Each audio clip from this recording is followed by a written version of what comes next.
Pobjednik se postaje autentičnom kombinacijom i autentičnim spojem. U našem slučaju to je bio Libre s jedne strane, Ovation s druge strane. Dobra tržišna situacija, vidjeli smo da je to prilika za postaviti neka pitanja koja prije nisu bila postavljena. Potrebno je imati kao neke nužne elemente i dobru kreativnu kampanju, i tačnu strategiju, i opipljiv insight, i biznis rezultate koji su najvažniji, ali pobjednička prijava je ta koja to sve zaokružuje i ta koja podatke stavlja u kontekst koji zapravo dokazuje efikasnost, a to je potrebno za EFI.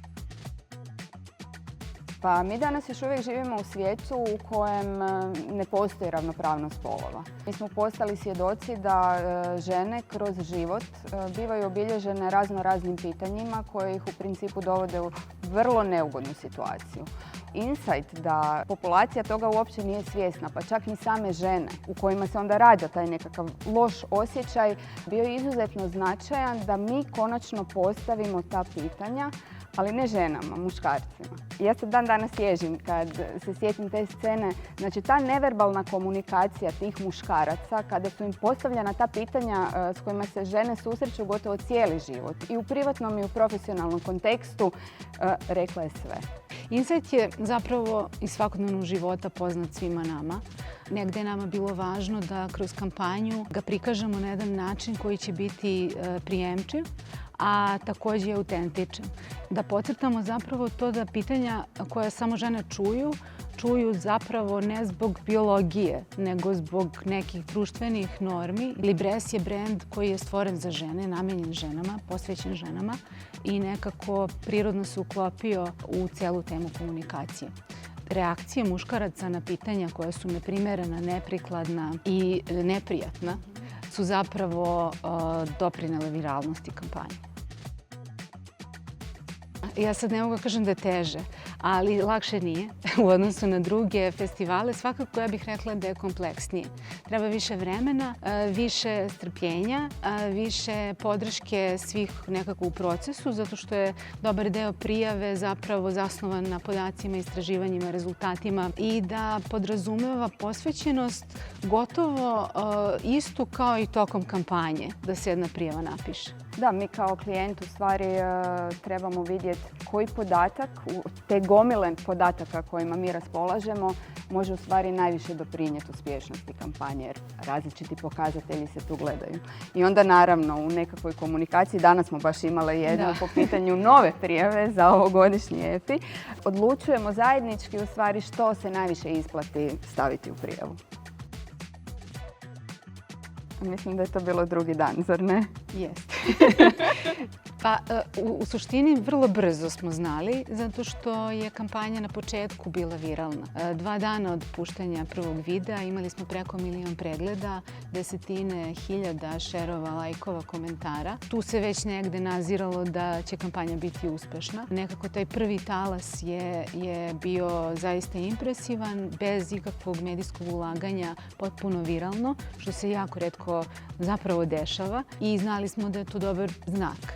Sad, kasnije se pokazalo da postoje tu još i drugi elementi i rezultati, kako prodajni, tako i ove brojke na društvenim mrežama, ali sve to zapravo doprinelo da na kraju imamo jednu zaokruženu celovitu prijavu i case koji je dobio nagradu. To je zajednički posao. Iako je Milena glavna i odgovorna za pisanje prijave, mi smo ovdje bili pomagač. Znači, morali smo joj dati dovoljan set podataka iz kojih ona može napraviti slučaj. Zajednički smo odlučivali što je najbitnije. Naravno, ti podaci su nam govorili u korist, pa zadatak nije bio u toj mjeri težak, ali trebalo je to sve objediniti i znati što će biti najznačajnije za dobit case. Zato što je jako važno u stvari da klijent nekako rasvetli pitanje tržišnog konteksta, kategorije, izazova koji je u tom segmentu, u tom smislu postojao i zatim onda to potkrepi podacima, istraživanjima, praćenjem prodaje i sličnim stvarima koje mogu da nam, da kažem, doprinesu u građenju tog case. Interno, naravno, tu je kreativni tim koji je radio sa mnom na kampanji i vrlo često u odnosu na to za koju kategoriju se prijavljujemo i u odnosu na to koncipirana kampanja i koji su bili njeni elementi, učestvuju drugi saradnici poput medija agencije, produkcije, stratega, saradnika, influencera. O neprospavanim noćima, Milena, molim te. A više od 2, manje od 20.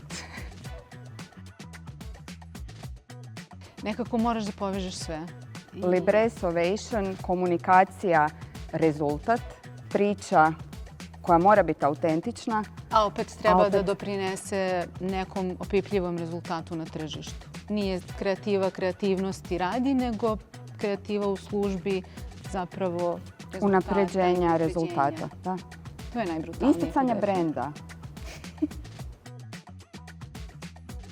Pa submit jedno dugme koje kada postane zeleno, to znači da su svi elementi prijave na mestu i da možemo da odahnemo. Ima još jedno dugme pre tog, tiče se uploada cele prijave u PDF-u, što meni lično najteže pada. Već negde od narednog dana kreće novi turnus. Pa upravo prilikom dolaska ovdje, Milena i ja smo popile kavu i već smo razmišljale o novoj prijavi. Već smo provjeravale koje to podatke možemo iskoristiti za novu prijavu, tako da to zaista je baš tako da radimo se novom submit dugmetu.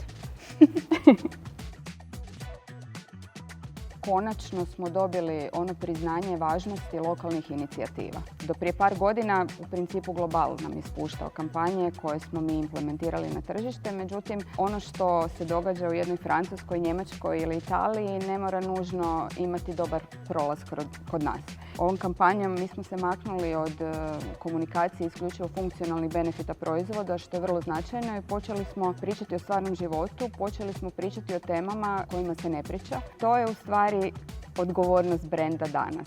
Znači, mi smo brend, brine o ženskoj higijeni i sukladno tome moramo doprinijeti dobrobiti žena kojima se obraćamo. A mislim da smo to ovom kampanjom zaista napravili. I mislim da iz ugla kreative promenio se zapravo najviše pogled na prostor koji imamo za rad. Jako dugo radimo Libresse. Evo, posle 13-14 godina dobili smo priliku da uradimo nešto lokalno i to je naišlo na fantastičan odziv publike i reakcije potrošača i na kraju dana osvojili smo EFI.